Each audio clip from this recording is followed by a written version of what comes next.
بسم اللہ الرحمن الرحیم۔ سامعین السلام علیکم ورحمۃ اللہ وبرکاتہ۔ آج ہم نے 5ویں پارے کا خلاصہ پیش کرنا ہے۔ 5واں پارہ جو ہے، جیسا کہ چوتھے پارے سے ہی سورہ نساء کا آغاز ہو گیا، اور سورہ نساء میں ہم نے کہا تھا کہ عورتوں سے متعلق کافی سارے احکامات جو ہے وہ بیان کیے گئے ہیں۔ تو سورہ نساء یا چوتھے پارے کے آخر میں خاص طور پہ ایک آیت مبارکہ جو کہ چوتھے پارے کے آخر میں ہے اور 5ویں پارے کے شروع میں بھی اس کا کچھ حصہ آ گیا، وہ یہ کہ اللہ عز و جل نے جن عورتوں سے نکاح کو تمہارے لیے حرام قرار دیا ہے تو وہ عورتیں کون سی ہیں، ان کی ایک فہرست بیان کی گئی ہے۔ جیسا کہ کہا گیا کہ تمہاری مائیں، تمہاری بیٹیاں، تمہاری بہنیں، پھوپھیاں، خالائیں، بھتیجیاں، بھانجیاں، اور اسی طرح سے رسول اللہ صلی اللہ علیہ وسلم نے فرمایا کہ اسی طرح سے جتنے رضائی رشتے ہیں وہ سب بھی جو ہے وہ تمہارے لیے حرام ہے، یعنی رضائی ماں ہو، رضائی بہن ہو، رضائی پھوپھی ہو، رضائی خالہ ہو، رضائی بیٹی ہو، تو رضاعت کے بھی سارے رشتے جو ہے وہ حرام ہیں۔ تو گویا جو حرام ہیں ان کی ایک فہرست جاری کر دی گئی اور کہا گیا کہ اس کے علاوہ جتنی عورتیں ہیں تم ان سے جو ہے وہ نکاح کر سکتے ہو۔ جن کو حرام قرار دیا گیا ان میں سے ایک یہ بھی ہے کہ 2 بہنوں کو ایک نکاح میں اکٹھا نہیں کر سکتے، اور رسول اللہ صلی اللہ علیہ وسلم نے اس پہ یہ اضافہ کیا کہ پھوپھی اور بھتیجی کو اور بھانجی اور خالہ کو ایک شخص جو ہے وہ نکاح میں جمع نہیں کر سکتا، ہاں علیحدہ علیحدہ وقت میں ان سے نکاح کر سکتا ہے۔ اس کے بعد دوسرے رکوع میں ہم یہ دیکھتے ہیں کہ اللہ عز و جل نے کبیرہ گناہوں کے بارے میں یہ بات بیان فرمائی کہ اگر تم کبیرہ گناہوں سے بچنے کی کوشش کرو تو ہم تمہارے صغیرہ گناہ از خود معاف کر دیں گے۔ یہ مضمون قرآن مجید میں کوئی 3 مقامات پہ بیان ہوا ہے، یعنی قرآن مجید اس چیز کو فوکس کرتا ہے کہ بڑے بڑے جو گناہ ہیں، میجر سنز ہیں، ان سے بچنے کی کوشش کرو۔ چھوٹے گناہ اللہ تعالیٰ معاف کر دیتا ہے، وہ انسانیت یا بشریت کے تقاضے کے تحت تم سے ہونے ہی ہیں، ان کو اللہ تعالیٰ معاف کر دیں گے۔ تو بعض اوقات جب دین جو ہے اس کے اوپر ایک عرصہ دراز گزر جاتا ہے، وہ دین جو کہ نبی لے کے آیا ہوتا ہے، جب اس پہ ایک لمبا عرصہ گزر جاتا ہے تو نبی کے ماننے والی قوم میں ایک ایٹیٹیوڈ ڈیولپ ہوتا ہے کہ چھوٹی چھوٹی چیزوں میں بڑے حساس ہو جاتے ہیں اور بڑی بڑی چیزوں کو نظر انداز کر دیتے ہیں۔ یہ تنقید حضرت عیسیٰ علیہ السلام نے بھی یہودیوں پہ کی تھی کہ مچھر چھانتے ہو سموچے اونٹ نکل جاتے ہو، یعنی دین کے چھوٹے چھوٹے مسائل ان کو تو تم چھانتے پھرتے ہو، کبھی یہ سال میں دین سے پوچھا، کبھی اس سے پوچھا، اور دین کے اتنے بڑے بڑے مسائل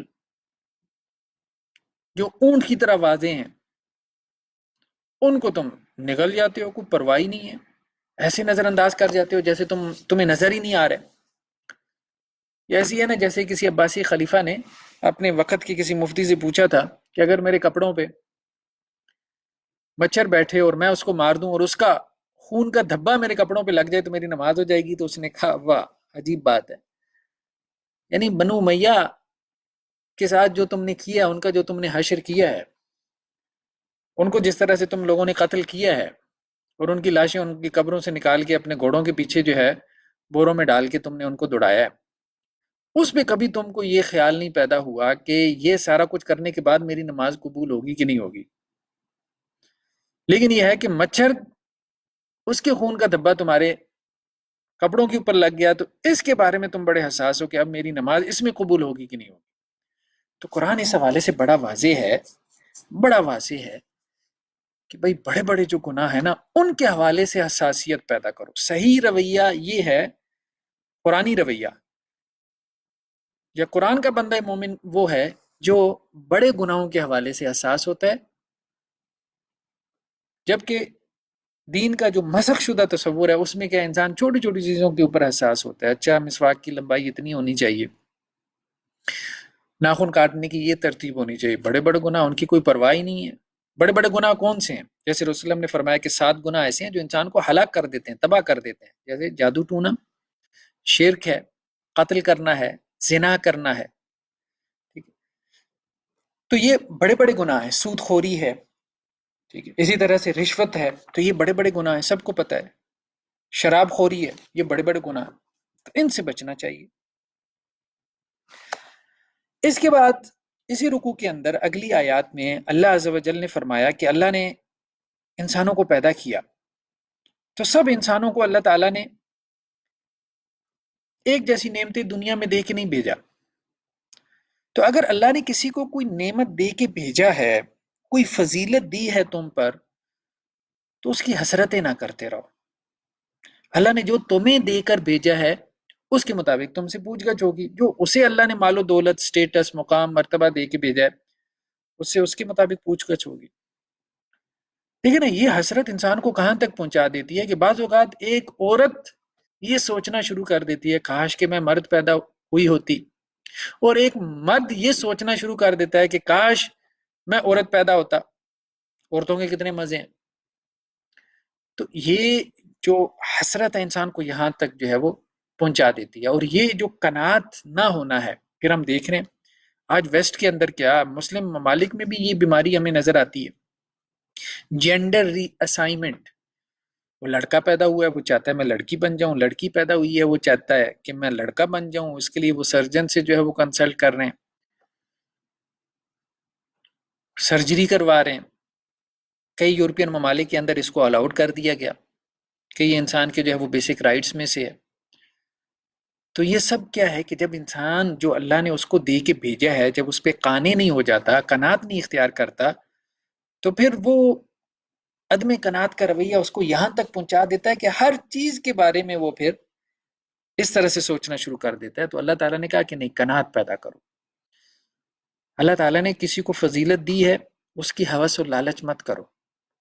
اس کو اللہ نے جو فضیلت دی ہے نا، اگر مال و دولت زیادہ دے کے بھیجا ہے تو اس کا حساب بھی زیادہ ہوگا۔ پھر اللہ نے اگر اس کو عقل مت، سمجھداری زیادہ دے کے بھیجا ہے تو اس کا حساب بھی زیادہ ہوگا۔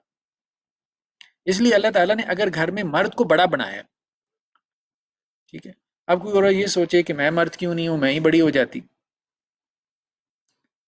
تو اللہ تعالیٰ نے کہا کہ نہیں، اگر وہ بڑا بنایا گیا گھر میں تو اس کی رسپانسبلٹی بھی اس حساب سے بڑی ہے، اس کی اکاؤنٹیبلٹی بھی اس حساب سے بڑی ہے، قیامت والے دن اس کا حساب بھی زیادہ ہوگا۔ تو یہ آگے کانٹیکس یہی آ رہا ہے، اگلی آیات کے اندر فیملی لائف کی بات ہو رہی ہے، گھریلو زندگی کی بات ہو رہی ہے۔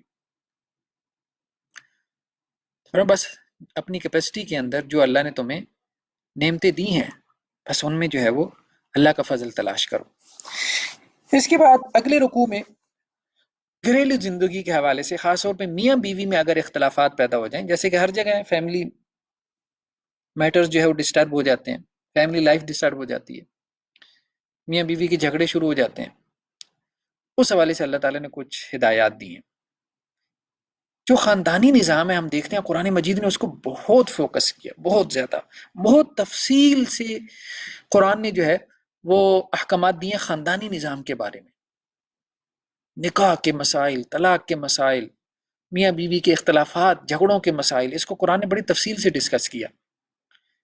حالانکہ باقی چیزوں کو اتنی تفصیل سے نہیں ڈسکس کیا، نماز کو بھی اتنی تفصیل سے نہیں ڈسکس کیا، روزے کو بھی اتنی تفصیل سے نہیں ڈسکس کیا، زکوٰۃ وغیرہ کو، ان کی تفصیل سنت میں آتی ہے۔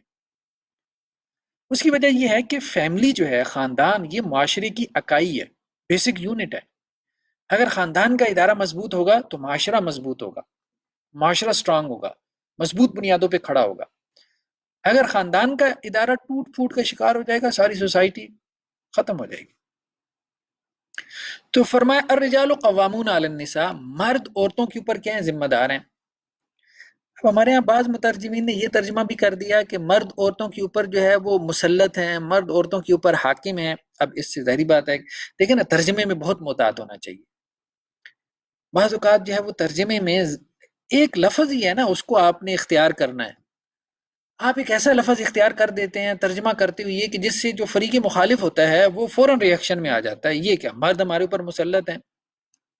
دیکھنا، یہ ترجمہ بھی کیا گیا ہے۔ تو میری رائے میں ترجمے میں بہت بہت احتیاط کی ضرورت ہے۔ نو ڈاؤٹ جن لوگوں نے قرآن کا ترجمہ کیا ان کی بڑی خدمات ہیں، بہت خدمات ہیں، ہم نے تو کچھ بھی نہیں کیا، لیکن یہ ہے کہ ان تراجم کو ریوائز کرنے کی ضرورت ہے۔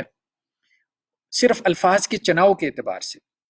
اب قوام کا لفظ آپ مسلط کر دیں، حکمران کر دیں، اور قوام کا لفظ آپ ذمہ دار کر دیں تو معنی تو ذمہ دار سے بھی ادا ہو جاتا ہے، لیکن ذمہ دار کا لفظ استعمال کریں گے اگلے میں ریئیکشن نہیں پیدا ہوگا کہ مرد جو ہے وہ ذمہ دار ہے. جب ذمہ دار ہے تو وہ ذمہ دارانہ مقام کے اوپر ہے، بڑا ہے گھر کا، کیونکہ اس نے ذمہ داری اٹھائی ہوئی ہے بیوی کے نان نفقے کی، بچوں کے خرچ کی، تو اس لیے باقی سب جو ہے وہ اس کی کیا کریں، بات مانیں. اب یہ بات لاجیکل ہو جاتی ہے، سمجھ میں بھی آتی ہے. تو ایک ایک لفظ جو ہے اس کے استعمال سے کیا کیا تصور جو ہے وہ آگے بنتا اور بگڑتا چلا جاتا ہے. تو الفاظ کے چناؤ میں بہت احتیاط ہونی چاہیے. تو مرد جو ہے وہ عورتوں کے اوپر کیا ہیں، ذمہ دار ہیں. اس لیے دو وجہ سے اللہ نے کہا کہ ایک تو مردوں کو تخلیقی اعتبار سے، پیدائشی اعتبار سے اللہ تعالیٰ نے فضیلت دی ہے کہ وہ مضبوط ہیں، اسٹرانگ ہیں، تو اس لیے وہ گھر کے ادارے کے منتظم ہیں، ایڈمنسٹریٹر ہیں، گھر کے ادارے کے بڑا مرد ہوگا. اور دوسرا یہ کہ وَبِمَا أَنفَقُوا مِنْ أَمْوَالِهِمْ، مرد خرچ کرتا ہے، شادی کے موقع پہ بھی حق مہر وہ دیتا ہے.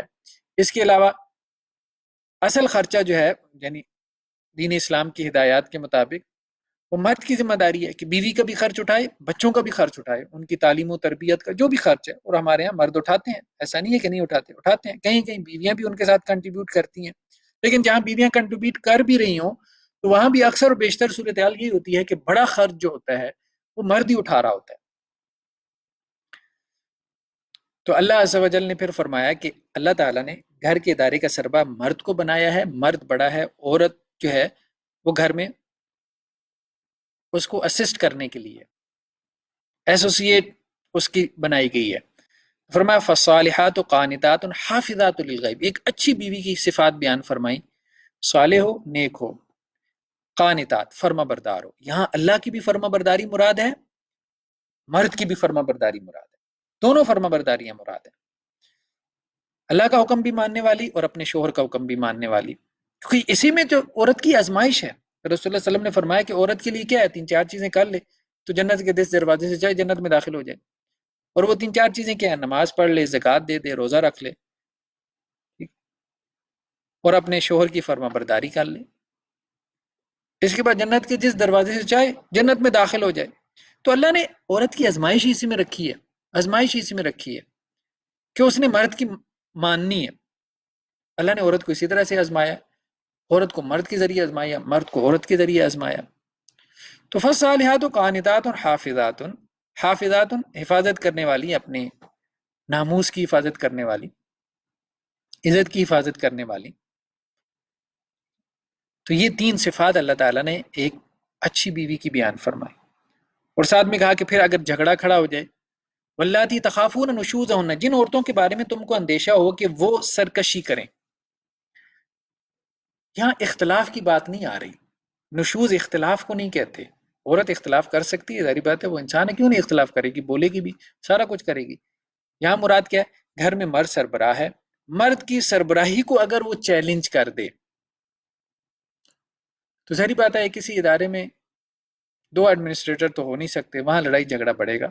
تو جن عورتوں کے بارے میں تمہیں سرکشی، سرکشی سے مراد کہ عورت کا جو ہے وہ اپنے مرد کی سربراہی کو چیلنج کر دینا، ٹھیک. تو اگر وہ ایسا کرے تو فائدوہن، ان کو نصیحت کرو، واضح و نصیحت سے ان کو سمجھاؤ. اگر اس سے سمجھ نہ آئے وہجروہن فی المضاجع، تو پھر دوسرا سٹیپ کیا ہے، بستر الگ کر لو، بیڈ روم علیحدہ کر لو. وَاضْرِبُوهُنَّ، اگر اس سے بھی معاملہ نہ سدھرے تو پھر کیا ہے کہ تم ان کو مار بھی سکتے ہو. تو یہ تین سٹیپ ہیں. پہلے سٹیپ میں ہاتھ نہیں اٹھانا، پہلے سٹیپ میں واضح و نصیحت کرنی ہے. دوسرے سٹیپ میں کیا ہے کہ ان سے بستر الگ کر لینے. ہاں پھر بھی اگر یہاں پہ بھی سمجھ نہیں آتی تو پھر ہاتھ اٹھا سکتا ہے، لیکن یہ ہاتھ اٹھانا واجب نہیں ہے، اس کی اجازت دی گئی. ایک بات تو یہ، اور دوسرا یہ اجازت بھی اس لیے نہیں ہے کہ ہر عورت کے اوپر جو ہے بس صبح شام ہاتھ اٹھاتے رہو، بلکہ وہ جو کہ سرکش ہو. اور یہ ہاتھ اٹھانے کی اجازت بھی قرآن نے اس لیے دی ہے کہ طلاق سے بہتر ہے، سیپریشن سے بہتر ہے، گھر کے ادارے کو توڑنے سے بہتر ہے کہ اگر تم سمجھتے ہو کہ تمہارے تھوڑے سے سختی کرنے سے گھر کا ادارہ بچ جائے گا، جب بچے ہو جاتے ہیں اب ظاہری بات ہے تو پھر گھر کے ادارے کو توڑنا بہت سے مسائل کو جنم دیتا ہے. اس میں صرف میاں بیوی کے لیے مسائل نہیں ہوتے، آنے والی نسل کے مسائل پیدا ہو جاتے ہیں، سائیکولوجیکل ہیں، سوشل ہیں، بہت سارے ہیں۔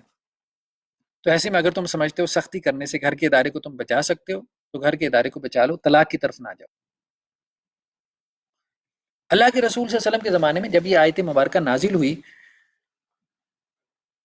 تو کوئی 40-50 کے قریب جو ہے وہ انصار کی عورتیں ازواج مطہرات کے پاس جمع ہو گئیں اور کہنے لگیں کہ جی یہ آیت مبارکہ نازل ہوئی ہے تو ہمارے شوہروں نے ہمارے اوپر جو ہے وہ ہاتھ اٹھانا شروع کر دیے۔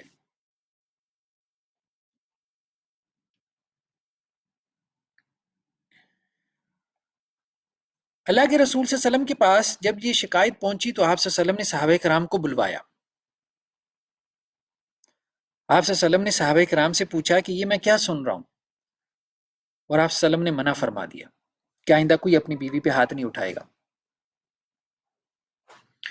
اس کے بعد کیا ہوا کہ حضرت عمر رضی اللہ تعالیٰ عنہ اللہ کے رسول کے پاس آ گئے، کہنے کہ اللہ کے رسول آپ نے منع فرما دیا، تو آپ کے منع کرنے کا نتیجہ اب یہ نکلا ہے کہ ہماری بیویاں تو ہمارے اوپر چڑھتی ہیں۔ تو انصار کی عورتیں ظاہری بات ہے وہ کھیتی باڑی کرنے والے لوگ تھے، تو ان کی عورتیں جو ہے وہ دبنے والی تھیں۔ مہاجرین جو مکہ سے آئے تھے ظاہری بات ہے وہاں جو ہے وہ قریش کی عورتیں تھیں، وہ چڑھائی کرنے والی تھیں۔ تو اللہ کے رسول صلی اللہ علیہ وسلم نے پھر فرمایا کہ دیکھو بات یہ ہے، قرآن مجید نے اجازت دی ہے لیکن مجھے پسند نہیں کہ جو تم میں سے بیویوں پہ ہاتھ اٹھاتے ہیں، اور آپ صلی اللہ علیہ وسلم کا یہ طریقہ بھی نہیں رہا، تو اس لیے آپ صلی اللہ علیہ وسلم نے اس کو پسند نہیں کیا، اور قرآن نے بھی آخر میں اشارہ کیا فَإِنْ أَطَاعْنَكُمْ فَلَا تَبْغُوا عَلَيْهِنَّ سَبِيلًا، اگر وہ تمہاری اطاعت کر رہی ہیں، تمہاری بات مان رہی ہیں، تو پھر ہیلے بہانے نہ ڈھونڈو ان کے اوپر ہاتھ اٹھانے کے، پھر یہ مناسب نہیں۔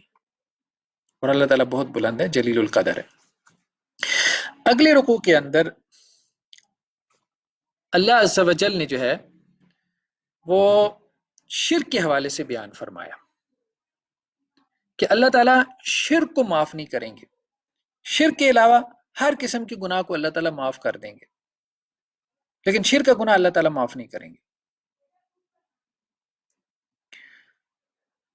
دنیا میں اگر کسی نے شرک کیا ہے، توبہ کر لے اللہ سے، اللہ تعالیٰ معاف کر دیں گے۔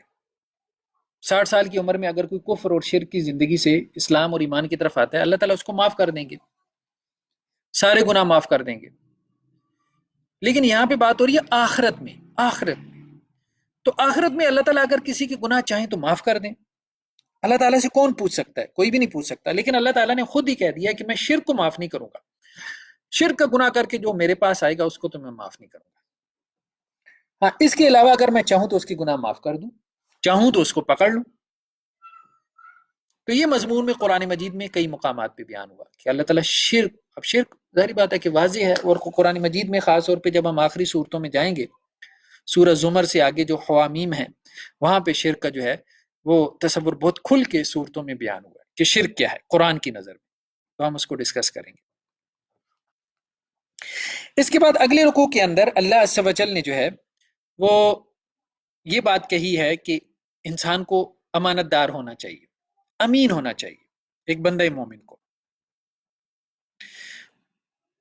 تو اس آیت مبارکہ کی دو تفسیریں کی گئی ہیں۔ ایک تفسیر تو یہ کی گئی ہے کہ اللہ تعالیٰ تمہیں حکم دیتا ہے ان تؤدوا الامانات الی اہلها، کسی نے تمہارے پاس امانت رکھوائی ہے تو اس کی امانت اس کو واپس کر دو۔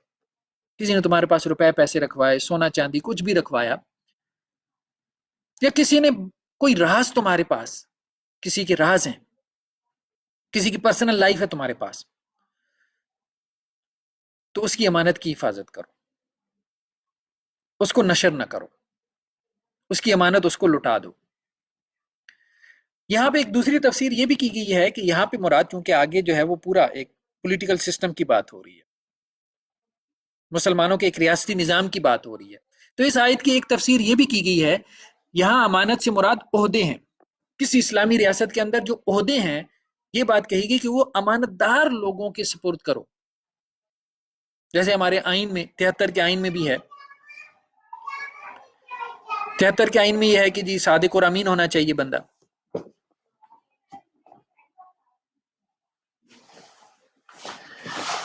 تو یہ کہا گیا کہ ان تعد الامانات الی اہلھا، یہ عام لوگوں کو خطاب کیا جا رہا ہے. جیسے ہمارے ہاں الیکشن کے اندر ہم لوگ منتخب کرتے ہیں، مختلف عہدوں کے لیے لوگوں کا انتخاب کرتے ہیں، نیشنل اسمبلی کے لیے، پارلیمنٹ کے لیے. تو کہا گیا کہ وہاں جو ہے، جیسے کہا جائے ووٹ ایک امانت ہے، اسی طرح سے جو ریاستی مختلف قسم کے عہدے ہیں، تو جو لوگ اہل ہونے چاہیے ان کو پروموٹ کرنا چاہیے، حکومت کو چاہیے، گورنمنٹ کو چاہیے ان کو سیٹوں کے اوپر بٹھائے، کرسیوں کے اوپر بٹھائے، جو ان سیٹوں کے، ان کرسیوں کے اہل ہو. یہ اللہ تعالیٰ پورے مسلم سوسائٹی سے خطاب کر رہے ہیں، یہ تمہاری ذمہ داری ہے. اگر تم ایسا کرو گے تو پھر تمہاری سوسائٹی کے اندر ظلم ختم ہوگا نا. اگر تم نااہل لوگوں کو اقتدار ان کے ہاتھ میں پکڑا دو گے، کرسی کے اوپر بٹھا دو گے، تو پھر ایک تو اللہ اور اس کے رسول کے حکم کی نافرمانی تو کرو گے، لیکن اپنی دنیا بھی تباہ کرو گے. اور ساتھ میں کیا کہا، وَإِذَا حَكَمْتُمْ بَيْنَ النَّاسِ أَن تَحْكُمُوا بِالْعَدْلِ. اہل لوگ جب بیٹھ جائیں سیٹ کے اوپر تو اب ان کو کہا گیا کہ جب تم نے فیصلہ کرنا ہے اب عدل کے ساتھ فیصلہ کرنا ہے لوگوں کے درمیان. اس کے بعد اگلی آیات میں اللہ عز و جل نے یہ بات بیان فرمائی کہ اگر تمہارا حکمرانوں سے اختلاف ہو جائے، اصحاب اقتدار سے تمہارا اختلاف ہو جائے، ظاہری بات ہے انسانوں کا معاشرہ ہے، اختلاف تو ہونا ہے، تو کہا گیا کہ اللہ کی اطاعت کرو، اللہ کے رسول کی اطاعت کرو. وَأُولِي الْأَمْرِ مِنْكُمْ، اور جو اصحاب اقتدار ہیں ان کی بھی اطاعت کرو، ان کی بھی فرما برداری کرو، لیکن اللہ اور اس کے رسول سے تو تم اختلاف نہیں کر سکتے. فَإِن تَنَازَعْتُمْ فِي شَيْءٍ، لیکن حکمران سے تو اختلاف ہو سکتا ہے. اگر حکمران سے اختلاف ہو جائے تو پھر کیا کرنا ہے، فَرُدُّوهُ إِلَى اللَّهِ وَالرَّسُولِ، پھر وہ جو اختلاف تمہارا ہوا ہے اس کا فیصلہ اللہ اور اس کے رسول سے لے کے آؤ. یعنی قرآن اور حدیث کی طرف. اللہ اور اس کے رسول سے مراد کیا ہے، کتاب و سنت کی طرف رجوع کرو. کسی بھی چیز میں تمہارا اختلاف ہو جائے تو آپ کتاب و سنت کی طرف رجوع کرو. تو حاکم کی اطاعت کیا ہے، مشروط ہے، کنڈیشنل ہے. یہ نہیں ہے کہ حاکم کی اطاعت بھی ویسی ہوگی جیسے اللہ اور اس کے رسول کی. نہیں، اللہ اور اس کے رسول کی اطاعت تو ظاہری بات ہے کہ اس میں وہ تو غیر مشروط اطاعت ہے نا، وہ تو کرنی اس میں تو آپ کوئی کنڈیشن نہیں لگا سکتے. لیکن حاکم کی اطاعت کیا ہے، لا طاعۃ لمخلوق فی معصیۃ الخالق، اللہ کی نافرمانی میں کسی کی اطاعت نہیں. تو حاکم سے اگر تمہارا حکمران سے اختلاف ہو جائے تو پھر کتاب و سنت کی طرف. تو فائنل اتھارٹی کسی اسلامی ریاست کے اندر فائنل اتھارٹی کیا ہے، جیسے ہمارے یہاں ایک ڈیبیٹ پیدا ہوئی تھی کہ جی فائنل اتھارٹی جو ہے وہ سپریم کورٹ ہے یا پارلیمنٹ ہے. سپریم کورٹ نے کانسٹیٹیوشن آئین بنایا ہے، پارلیمنٹ نے جو ہے وہ آئین اور کانسٹیٹیوشن بنایا ہے، سپریم کورٹ اس کی تشریح کرتی ہے. اب سپریم کورٹ کہتی ہے کہ جی آئین کا یہ مطلب ہے، پارلیمنٹ کہتی ہے کہ ہم نے بنایا، ہمیں پتہ ہے کیا مطلب ہے. تو اب فائنل اتھارٹی کون ہے، تو فائنل اتھارٹی نہ پارلیمنٹ ہے نہ جو ہے وہ سپریم کورٹ ہے. فائنل اتھارٹی اللہ اور اس کے رسول ہے کسی اسلامی ریاست کے اندر، کتاب و سنت ہے، اس کی طرف رجوع ہوگا. اس کے بعد اگلی آیات میں اللہ عز و جل نے جو ہے وہ منافقین کے ایک جماعت کا تذکرہ کیا، جیسا کہ تفسیری روایات میں ملتا ہے کہ منافقین کیا کرتے تھے، وہ اللہ اور اس کے رسول کی طرف، اللہ اور اس کے رسول سے فیصلہ لینے کے بجائے یہودیوں سے جا کے فیصلے لیتے تھے. ایک منافق کا ایک یہودی سے جھگڑا ہو گیا، جیسا کہ تفسیری روایات میں ہے. یہودی کہتا تھا کہ اللہ کے رسول سے جا کے فیصلہ کرواتے ہیں، منافق کہتا تھا کہ نہیں، وہ ہم فلاں یہودی سردار سے جا کے فیصلہ کرواتے ہیں. اب منافق تو بظاہر کلمہ کو تھا، لیکن وہ سمجھتا تھا کہ جو یہودی تھا نا وہ میرے حق میں فیصلہ دے دے گا اگر میں نے اس کو کوئی مال وال دکھایا. لیکن اللہ کے رسول کے پاس معاملہ چلا گیا تو ظاہری بات ہے فیصلہ تو جو ہے وہ میرے حق میں نہیں ہوگا، اللہ کے رسول تو حق کے مطابق فیصلہ کریں گے. لیکن یہودی کو اللہ کے رسول پہ یقین تھا. اس پہ قرآن نے کہا کہ کیا ہو گیا ان لوگوں کو، یہ چاہتے ہیں کہ یتحاکموا الی الطاغوت، طاغوت سے فیصلے کروائیں، اللہ کے رسول کے ہوتے ہوئے یہ یہودیوں سے جا کے فیصلہ چاہتے ہیں، یہودیوں کی عدالتوں کی طرف جاتے ہیں جبکہ اللہ کے رسول موجود ہیں. اور یہ اپنے آپ کو مسلمان بھی کہہ رہے ہیں. تو اللہ اور اس کے رسول کے مقابلے میں جس کی طرف فیصلے کے لیے رجوع کیا جائے گا تو ظاہری بات ہے کہ وہ کیا بن جائے گا؟ وہ ایک طرح سے طاغوت بن جائے گا، کیونکہ وہ اللہ اور اس کے رسول کے مقابلے میں کھڑا ہے. اللہ اور اس کے رسول کے مقابلے میں کھڑا ہے. تو اللہ کے رسول کے پاس وہ فیصلہ گیا تو اللہ کے رسول نے یہودی کے حق میں فیصلہ دے دیا. وہ منافق کہنے لگا کہ نہیں، حضرت عمر کے پاس چلتے ہیں.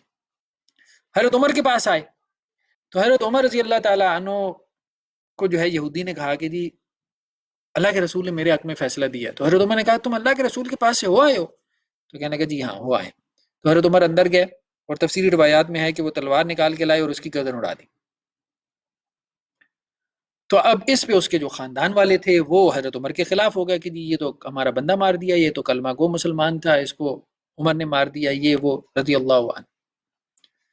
تو قرآن مجید کی پھر بہت سخت آیات نازل ہوئیں کہ اللہ کے رسول کے ہوتے ہوئے یہ ایک بندہ یہودی سرداروں کی طرف رجوع کرتا ہے اور وہ اپنے آپ کو مسلمان کہتا ہے اور اس کا فریق مخالف کہہ رہا ہے کہ اللہ کے رسول سے فیصلہ لیتے ہیں، لیکن وہ کہتا ہے کہ نہیں یہودیوں کے پاس جا کے فیصلہ لیتے ہیں.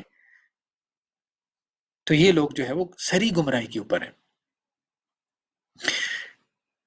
اس کے بعد اگلی آیت میں یہی بات کہی گئی کہ اے نبی صلی اللہ علیہ وسلم آپ کے رب کی قسم یہ لوگ اس وقت تک مومن نہیں ہو سکتے جب تک کہ یہ اپنے جھگڑوں میں آپ کو حاکم نہ مان لیں، آپ کو منصف نہ مان لیں، آپ کو جج نہ بنا لیں اپنے جھگڑوں میں.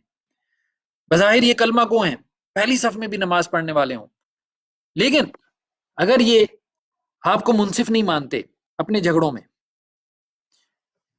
آپ کو قاضی اور جج نہیں بناتے، تو یہ مومن نہیں ہے. پھر یہ ہے کہ صرف یہ نہیں کہ آپ کو منصف ماننا ہے، آپ کا جو فیصلہ ہے اس کو دل سے قبول کرنا ہے. لا یجدوا فی انفسہم حرجا، جو آپ نے فیصلہ کر دیا اس کے بارے میں دل میں کوئی تنگی بھی نہ محسوس کریں اور اس پہ سر تسلیم خم کر دیں، پھر مومن ہے. اس کے علاوہ مومن نہیں ہے. پھر تو دل سے ایمان ہے ہی نہیں، پھر وہ صرف زبان کا ایمان ہے، بس اپنے فائدے کے لیے جو ہے وہ اسلام قبول کیا ہوا ہے، اپنے آپ کو مسلمان شو کر رہے ہیں کہ مسلمان قلبی میں ہیں، مسلم سوسائٹی میں رہ رہے ہیں، مسلمانوں کے ساتھ ان کا جو ہے وہ اٹھنا بیٹھنا ہے، رشتہ داریاں ہیں. تو وہ اپنی دنیا کے لیے مسلمان بنے بیٹھے ہیں، دل سے تو وہ مسلمان ہے نہیں. اس کے بعد اگلی آیات کے اندر جہاد کا حکم دیا گیا، اور خاص طور پہ یہاں پہ مظلوم مسلمانوں کے حق میں جہاد. ٹھیک ہے نا، جہاد کے بہت سارے آبجیکٹیوز بیان ہوئے، بہت ساری وجوہات، بہت ساری ریزنز بیان ہوئی قرآن میں. ان میں سے ایک کیا ہے؟ مظلوم مسلمانوں کی حمایت میں جہاد کرو، قتال کرو. اور یہاں پہ کہا گیا ہے مسلمانوں کیا ہو گیا تمہیں، تم اللہ کے راستے میں قتال نہیں کر رہے، جہاد نہیں کر رہے.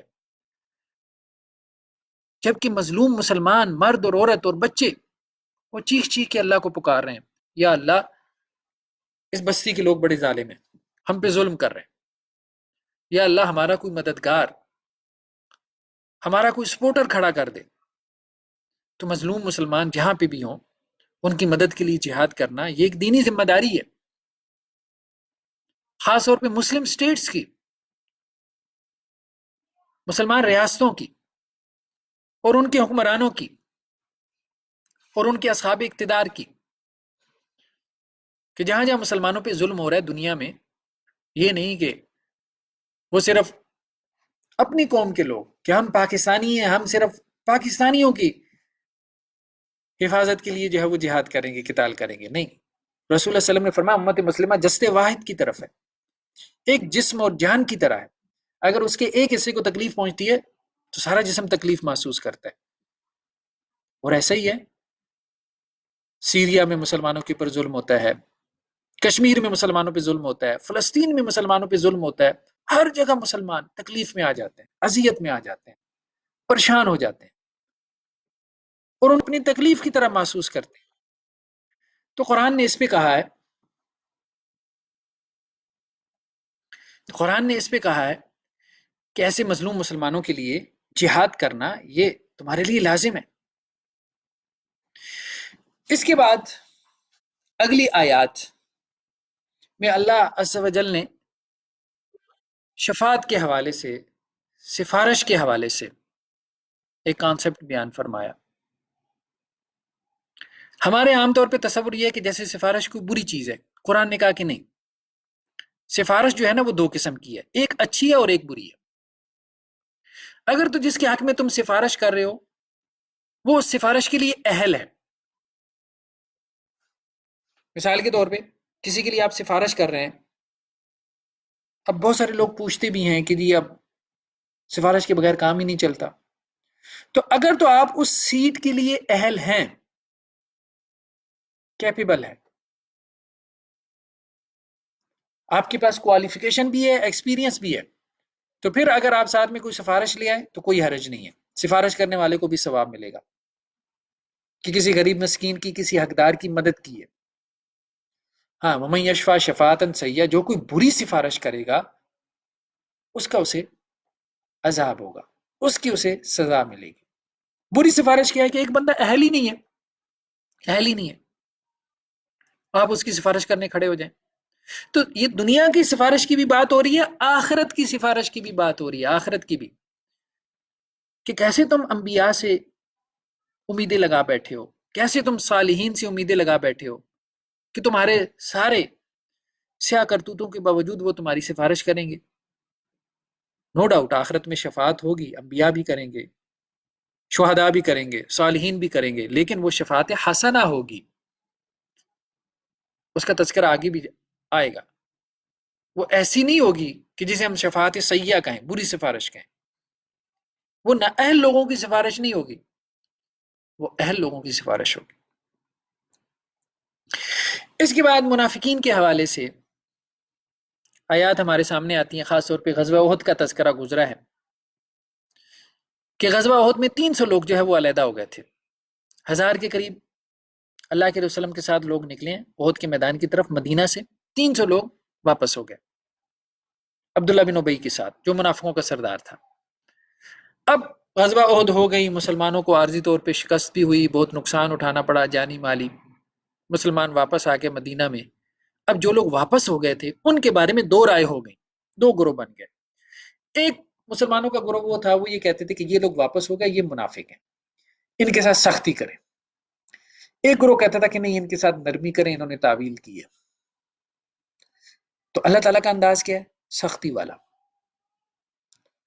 اللہ تعالیٰ کیا کہہ رہے ہیں کہ مسلمانوں کیا ہو گیا، تم منافقوں کے بارے میں دو گروہوں میں تقسیم ہو گئے۔ وہ اللہ کے رسول کو چھوڑ کے گئے ہیں، کسی عام مسلمان لیڈر کو چھوڑ کے نہیں گئے، اللہ کے رسول کو انہوں نے چھوڑا ہے، وہ جو 300 لوگ ہیں، اور اللہ نے انہیں ان کے اعمال کی وجہ سے اوندا کر دیا۔ اور یہ جن کو اللہ گمراہ کرے ان کو تم ہدایت دے سکتے ہو؟ نہیں ہدایت دے سکتے۔ تو قرآن مجید نے تنبیہ کی ہے، جو لوگ منافقین کے بارے میں، جو مسلمان ذرا نرم رویہ رکھتے تھے، ہو جاتا ہے بعض اوقات کچھ لوگ زیادہ نرم دل ہوتے ہیں، تو وہ برے سے برے فعل کی بھی جو ہے وہ کوئی توجیہ کر لیتے ہیں کہ نہیں اس کو مارجن دے دینا چاہیے۔ تو قرآن نے کہا نہیں، ہر جگہ آپ مارجن نہیں دے سکتے، بعض اوقات معاملہ اتنا سری ہوتا ہے کہ مارجن دینا بنتا نہیں۔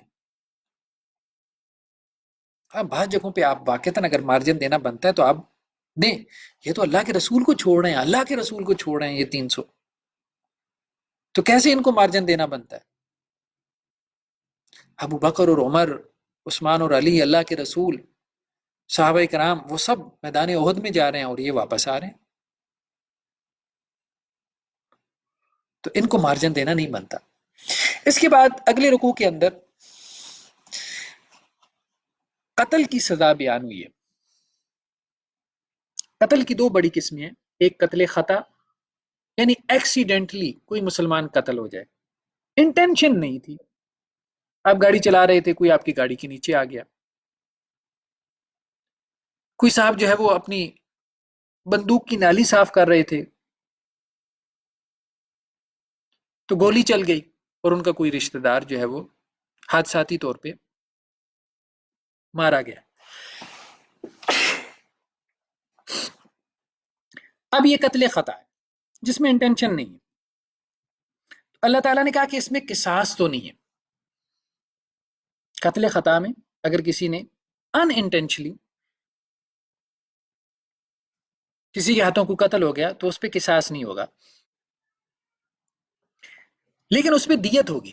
قصاص کا مطلب یہ ہے کہ اس کو اس کے جواب میں قتل نہیں کیا جائے گا، پھانسی نہیں دی جائے گی، لیکن اس پہ دیت ہوگی. اور دیت کیا ہے؟ دیت یہ ہے کہ وہ 100 اونٹ یا 100 اونٹوں کے برابر قیمت، اگر ایک اونٹ 1 لاکھ کا بھی ہے تو 100 اونٹوں کی قیمت کم از کم 1 کروڑ تو بنتی ہے، تو یہ مقتول کے ورثاء کو دے. صحیح بات ہے، اس نے بندہ مارا ہے نا، کوئی چیونٹی تو نہیں ماری. جس بندے کو اس نے مارا ہے، ہو سکتا ہے کہ وہ اپنے گھر کا واحد کفیل ہو، اس کی وجہ سے پورے گھر کا جو ہے وہ روٹی پانی چل رہی ہو. تو ایک تو وہ دیت ادا کرے گا، 100 اونٹوں کے عوض رقم جو ہے وہ 100 اونٹوں کے برابر رقم وہ مقتول کے ورثاء کو دے گا. دوسرا، وہ ایک غلام بھی آزاد کرے گا. یعنی اس نے 2 گناہ کیے نا، ایک کا تعلق حقوق اللہ سے ہے، اللہ کی نافرمانی کی کہ بندہ مار دیا، تو اللہ کی جو نافرمانی ہوئی ہے اس میں کفارے کے طور پہ ایک غلام آزاد کرے گا. غلام آزاد نہیں کر سکتا، غلام ہے نہیں، تو اس کے برابر قیمت اللہ کے راستے میں صدقہ کرے گا، خرچ کرے گا. غلام کی قیمت کتنی ہے؟ بعض اہل علم نے غلام کی جو قیمت نکالی ہے وہ یہ کہ ایک اوسط درجے کا جو غلام زمانہ نبوت میں جو ملتا تھا وہ آج کل کے حساب سے تقریباً کوئی 512 گرام سونا، گولڈ. 512 گرام سونا مراد ½ کلو سونا، ½ kg گولڈ. اتنی رقم وہ اللہ کے راستے میں خرچ کرے گا. تو یہ تو ہے قتل خطا کی سزا. اور جو عمدن کسی کو قتل کرے گا وہ اگلی آیات میں بیان فرمایا، جان بوجھ کے کسی مومن کو قتل کرے تو اس کی سزا کیا ہے؟ وہ قصاص ہے. پھر اس کو جواباً قتل کیا جائے گا. ہاں اگر وہ ورثاء معاف کر دیں تو معاف کر دیں، اور اگر وہ ورثاء دیت لینا چاہیں تو دیت بھی لے سکتے ہیں، لیکن اصلاً اس کی سزا قصاص ہے. دنیا میں اگر اس پہ سزا نافذ ہو گئی تو امید ہے آخرت میں اللہ تعالیٰ اس کو معاف کر دیں گے. لیکن اگر دنیا میں اس کو سزا نہیں ملی، بہت سارے قاتل ہیں دندناتے پھرتے ہیں، کوئی پوچھنے والا ہی نہیں ہے، معاشرہ ہی ایسا ہے، تو پھر فجزاء جہنم خالدن فیہا، پھر اس کے لیے آخرت میں جزا کیا ہے؟ جہنم ہے، جس میں وہ ہمیشہ رہے گا، اور اس پہ اللہ کا غضب ہو، اس پہ اللہ کی لعنت ہو. اللہ نے اس کے لیے بہت بڑا عذاب تیار کر رکھا ہے. تو مومن کو قتل کرنا چھوٹی بات نہیں ہے. جس نے مومن کو قتل کیا اس نے اپنی آخرت برباد کر لی. اس کے بعد اگلے رکوع میں اللہ عز و جل نے جو ہے وہ ہجرت سے متعلقہ کچھ احکامات کو بیان فرمایا اور کہا کہ جو لوگ، جیسے دیکھیں بہت سارے لوگ مکہ میں تھے، ہجرت کا حکم آ گیا کہ مدینہ ہجرت کر جائیں، کیونکہ مکہ کے اندر تشدد ہوتا تھا. جو مسلمان آباد تھے ان کو دین پہ عمل کرنے سے روکا جاتا تھا، تو ان کو حکم تھا ہجرت کر جائیں. لیکن کچھ لوگ ہجرت کرنے کے باوجود ہجرت نہیں کر رہے تھے. اچھا پھر یہ بھی ہوا کہ کچھ لوگ جو کہ مسلمان تھے ان کو کافروں نے کیا کیا، بدر کے اندر وہ ان کو زبردستی لے کے آئے اپنی طرف سے لڑنے کے لیے. اس پہ پھر قرآن نے کہا کہ یہ کیا بات ہوئی، تم لازماً ہجرت کرو جب تمہارا ایمان اگر کسی جگہ پہ داؤ پہ لگ جائے. اگر تم کسی ایسی جگہ رہتے ہو جہاں تمہارے لیے اپنا ایمان بچانا مشکل ہو جائے، تمہارے آنے والی نسلیں جو ہے وہ غالب امکان ہو کہ کفر کی طرف چلی جائیں گی، کافر ہو جائیں گی، عیسائی ہو جائیں گے، یہودی ہو جائیں گے، ایتھیسٹ بن جائیں گے، تو اس جگہ سے ہجرت کرنا تمہارے لیے فرض ہے، لازم ہے. جیسے آج کل یورپین کنٹریز ہیں، بعض ایسی جگہیں ہیں جہاں مسلم کمیونٹیز موجود ہیں، ٹھیک ہے، کچھ لوگ وہاں رہتے ہیں، دعویٰ کا کام کرتے ہیں، ایکٹیو ہیں، انہوں نے اپنا ایمان بھی بچایا ہوا ہے، دوسرے کا ایمان بچانے کی بھی کوشش کر رہے ہیں، ٹھیک ہے، ان کے رہنے کی گنجائش ہے. لیکن ایک آدمی اگر وہاں پیسو موڈ میں ہے، آنے والی اس کی نسلیں جو ہے وہ یہودی عیسائی بنتی چلی جا رہی ہیں، اس کے لیے وہاں رہنا جائز نہیں ہے، اس کے لیے ہجرت کرنا لازم ہے مسلمان ریاستوں کی طرف. تو قرآن نے کہا کہ ایسے لوگ جو کسی ایسی جگہ پہ رہتے ہیں جہاں ایمان خطرے میں ہو ان کا، تو جب فرشتے ان کو فوت کرنے لگتے ہیں تو فرشتے انہیں کہتے ہیں بھائی کیا مسئلہ تھا، تمہارا تو کوئی دین ایمان ہی نہیں رہ گیا تھا، تمہاری تو آنے والی نسلیں دیکھو کہاں جا رہی ہیں۔ تو وہ جواب میں کیا کہتے ہیں فرشتوں کو، کننا مستضعفین فی الارض، یہ کافر بڑے ظالم ہیں، یہ ہمارے ساتھ ظلم کرتے ہیں، اذان نہیں دینے دیتے، نماز نہیں پڑھنے دیتے، یہ مسائل ہیں وہ مسائل ہیں، یا قوانین بڑے سخت ہیں، آپ پردہ نہیں کر سکتے، یہ مسائل وہ ہے۔ تو فرشتے ان کو کہتے ہیں الم تکن ارض اللہ واسعہ، کیا اللہ کی زمین وسیع نہیں تھی، ہجرت کر جاتے بھائی، ہجرت کر جاتے۔ تو فرمایا فاولئک مأواہم جہنم، اللہ تعالیٰ یہ ایکسکیوز نہیں قبول کریں گے، ایسے لوگوں کا ٹھکانہ جہنم ہے۔ آپ رہیں دنیا میں کہیں پہ بھی آپ رہ سکتے ہیں، رہنا جائز ہے، کوئی حرج نہیں ہے، دنیا میں کہیں پہ بھی رہ سکتے ہیں، لیکن کسی جگہ رہنے سے اگر آپ کا ایمان جاتا ہو، چاہے کافروں کے ظلم کی وجہ سے، اور آپ کے پاس ہجرت کی آپشن بھی موجود ہو اور آپ ہجرت نہ کر سکتے ہو، اور آپ ہجرت نہ کر رہے ہو اپنا ایمان بچانے کے لیے، تو پھر آپ کا ایکسکیوز قابل قبول نہیں ہوگا۔ یہ اہم بات قرآن نے یہاں پہ بیان فرمائی۔ اس کے بعد اگلے رکوع میں ہم دیکھتے ہیں کہ قرآن مجید نے سفر میں، عام طور پہ مسلمان سفر میں ہوتے تھے، خاص طور پہ جہاد کے لیے کسی غزوہ میں ہیں، تو ان کو کہا گیا کہ تم قصر نماز کر سکتے ہو۔ قصر نماز کا مطلب کیا ہے کہ جو فرض ہیں 4 ان کو آپ 2 ادا کر سکتے ہو۔ تو کہا گیا کہ اہل ایمان اگر تم زمین میں ہو، سفر پر ہو، تو تمہارے اوپر کوئی گناہ نہیں کہ تم نماز قصر کر لیا کرو۔ تو سفر کی حالت میں جو ہے وہ قصر نماز پڑھی جا سکتی ہے۔ اللہ کے رسول صلی اللہ علیہ وسلم سفر کی حالت میں نمازیں جمع بھی کر لیتے تھے۔ یہاں پہ تو ویسے ذکر ہے ان خفتم، اگر تمہیں خوف ہو، یعنی دشمن کا، حالت جنگ کی بات ہو رہی ہے، لیکن حالت جنگ کے علاوہ بھی کوئی بھی سفر ہو حالت امن میں، اس میں بھی قصر کی جا سکتی ہے، اس پہ سب کا اتفاق ہے۔ ہاں اس میں اختلاف ہے کہ آپ سفر میں جمع کر سکتے ہیں 2 نمازیں کہ نہیں۔ تو جمہور علماء جو ہے وہ اس کی اجازت دیتے ہیں کہ آپ 2 نمازیں جمع کر سکتے ہیں۔ جمہور فقہا کہتے ہیں، میجورٹی جو ہے فقہا کی، کہ آپ ظہر اور عصر اور اسی طرح سے مغرب اور عشاء سفر میں جمع کر سکتے ہیں، جمع بھی کر سکتے ہیں، قصر بھی کر سکتے ہیں، جمع بھی کر سکتے ہیں۔ اس کے بعد اگلی آیات میں اللہ تعالیٰ نے گناہ کی 3 صورتوں کا تذکرہ کیا۔ کہا کہ ایک تو گناہ کی صورت یہ ہے کہ جو کوئی برا کام کرے یا گناہ کا کام کرے اور اللہ سے استغفار کرے تو اللہ تعالیٰ اس کو معاف کر دے گا۔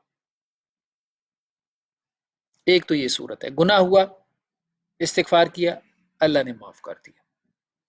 دوسری صورت کیا ہے کہ ایک آدمی گناہ کرتا ہے، معافی نہیں مانگتا، معافی نہیں مانگتا اللہ سے، تو فرمایا اس کے گناہ کی اسے سزا ملے گی، اس کے گناہ کا اس کے اوپر وبال ہوگا، دنیا کا بھی اور آخرت کا بھی۔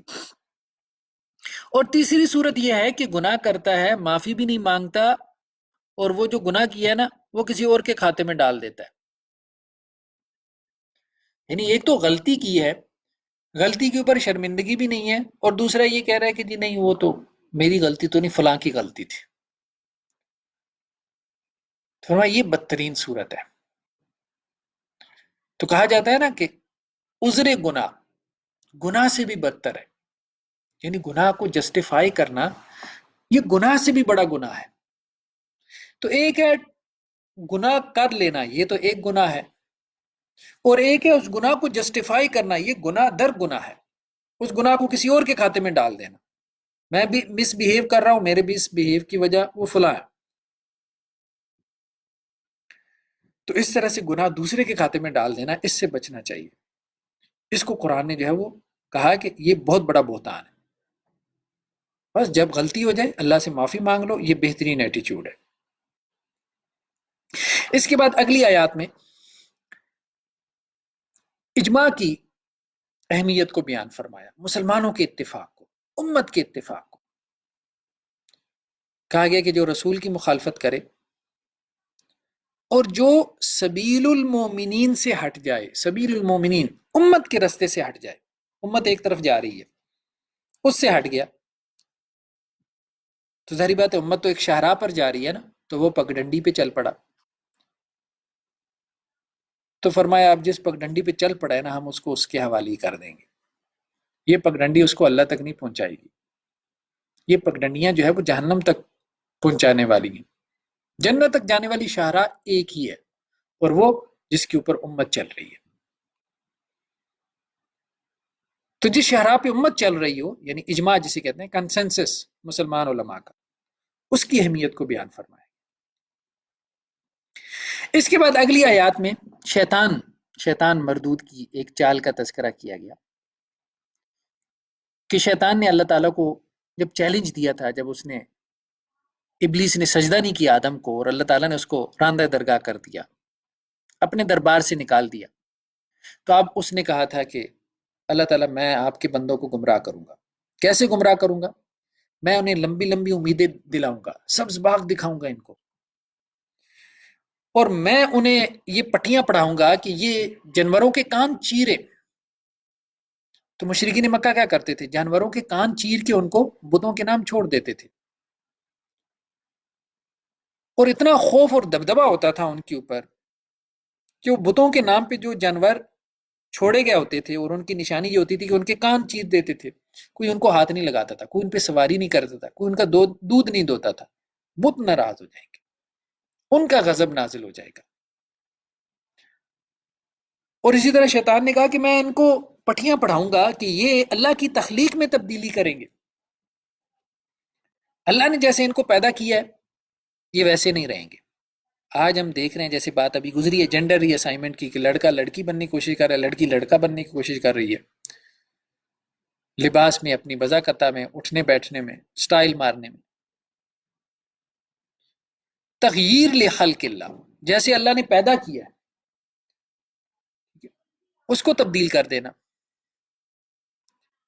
تو یہ کرنے کی کوشش کریں گے. تو شیطان نے کہا کہ میں اس طرح سے ان کو گمراہ. آج بھی اب دیکھیں لڑکوں نے کیا بالوں میں جو ہے وہ کانوں میں بالیاں ڈالی ہوئی ہیں، گردن میں چین ڈالی ہوئی ہے، ہاتھوں میں کڑے پہنے ہوئی ہیں، چوڑیاں پہنی ہوئی ہیں، بال اتنے لمبے رکھے ہوئی ہیں کہ پیچھے سے پتہ چلتا ہے جیسے لڑکی جا رہی ہے. اور لڑکیوں نے بوائے کٹ کروا لی، جینز پہن لی،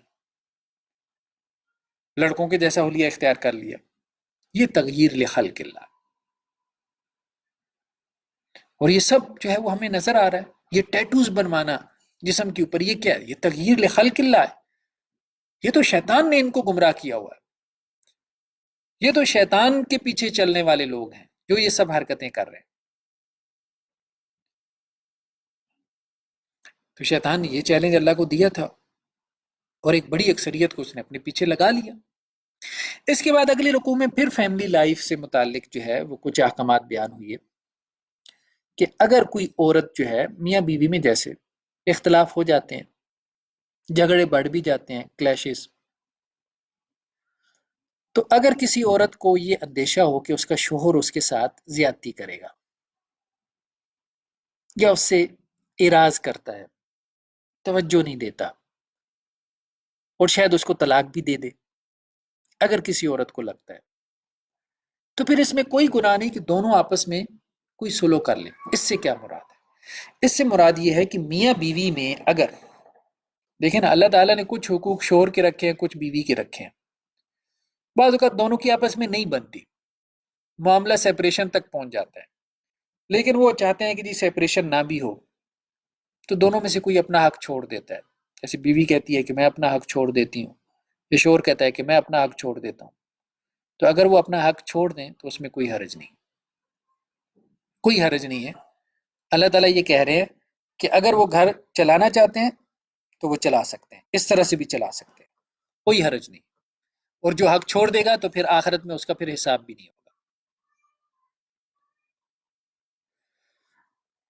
جیسے اللہ کے رسول صلی اللہ علیہ وسلم کے بارے میں آتا ہے کہ آپ نے ایک زوجہ محترمہ کو طلاق دینے کا ارادہ کیا، تو انہوں نے کہا کہ اللہ کے رسول میں یہ نہیں چاہتی کہ آپ مجھے طلاق دیں، میں آخرت میں بھی آپ کی بیوی رہنا چاہتی ہوں. بس یہ ہے کہ جو وقت آپ مجھے دیتے ہیں آپ وہ مجھے نہ دیا کریں، وہ آپ حضرت عائشہ رضی اللہ عنہ کو دے دیا کریں۔ اور اس کے پیچھے وجوہات روایات میں مختلف بیان ہوئی ہیں، کچھ اختلافات ہوئے تھے اللہ کے رسول صلی اللہ علیہ وسلم اور ان زوجہ محترمہ کے مابین، جس کی وجہ سے اللہ کے رسول نے پھر طلاق کا ارادہ کیا، تو انہوں نے کہا آپ مجھے طلاق نہ دیں، میں آخرت میں بھی آپ کی بیوی رہنا چاہتی ہوں، بس میں اپنی باری جو حضرت عائشہ رضی اللہ عنہ کو سونپتی ہوں۔ تو اس طرح سے اگر مصالحت کرنا چاہیں میاں بیوی آپس میں تو وہ کر سکتے ہیں، کوئی حرج نہیں۔ اس کے بعد اگلے رکوع میں اللہ تعالیٰ نے عدل اور انصاف کا حکم دیا کہ اہل ایمان عدل اور انصاف کے ساتھ کھڑے ہو جاؤ، سچ کے ساتھ، حق کے ساتھ کھڑے ہو جاؤ، حق سچ کے گواہ بن کے کھڑے ہو جاؤ۔ تو سچی گواہی دینی ہے تم نے، سچی گواہی، چاہے تمہارے رشتہ داروں کے خلاف، تمہارے والدین کے خلاف جاتی ہو۔ جیسے دیکھیں میاں بیوی میں بعض اوقات جھگڑا ہو جاتا ہے، کوئی تیسرا آدمی وہاں پہ موجود تھا، شوہر کے خاندان میں سے، بیوی کے خاندان میں سے، بعد میں مجلس کو بیٹھی فیصلہ کرنے کے لیے کس کی زیادتی تھی، اب اس بندے کو بلوایا گیا، ہاں بھئی آپ بھی جو ہے وہ آن دا اسپاٹ موجود تھے، آپ بتائیں۔